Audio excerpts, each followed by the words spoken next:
Look at me. Look! You think you can stare me in the eyes? You think you have the power to look inside my eyes and not look away?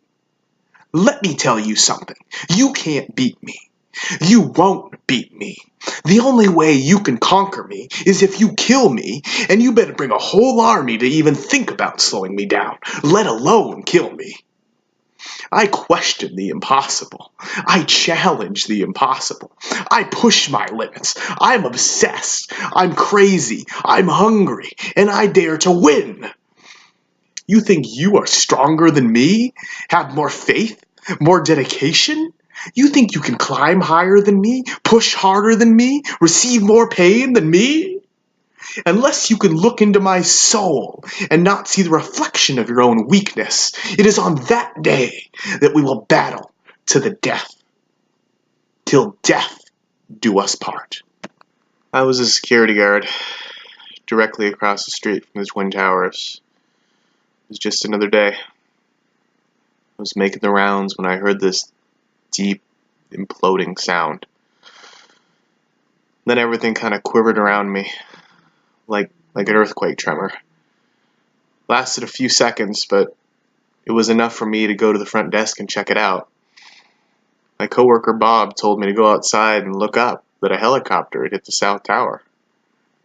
As soon as I looked up, I knew right away something wasn't right. And it felt bigger than a helicopter. My gut was screaming at me. We made all the proper procedure calls for such a thing. We stood outside to watch everything. It was a sad sight. And then we learned it wasn't a helicopter.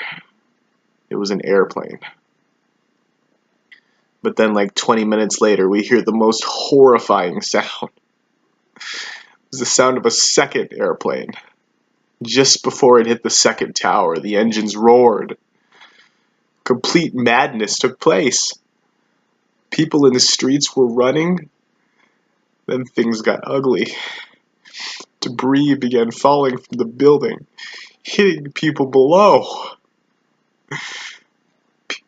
People were jumping out of the towers. The noises they made upon impact.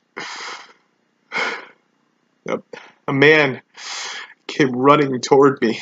He had blood dripping down the side of his face. He needed help. I egged him on toward me as I held the front door open to give him shelter and aid. Just as he was running toward me, a piece of sheet metal, debris fallen from above, came bellowing down like a feather. It seesawed back and forth, and it descended right above the guy running to me till finally went right through him. The man kept running and he was in shock. After taking a few more steps, his body fell apart in two, split in half, and there was nothing I could do. Nothing I could have done to save him. Just couldn't get him out of my mind. I can't. Look at me. Let me be. I'm not open to examination. I don't feel like smiling and being charming when I'd rather bite your face off like the savage I know myself to secretly be. Sorry? Am I being rude? Yeah? Probably. Allow me to recoil my darkness back inside my tongue, so I can sit heaving and waiting to strike its venom into you. But man, oh man, do I want to take one itty-bitty bite and fill you up with my disgust and rotten thoughts. You would love it. I'd make you love it. I'd make you smile and twinkle your big round eyes. A part of me to see what I see. Would you like that? Would you want to feel what I feel? I'm kidding! I'm joking! I'm a jokester! That's me! The charming jokester. You know, man, I like her.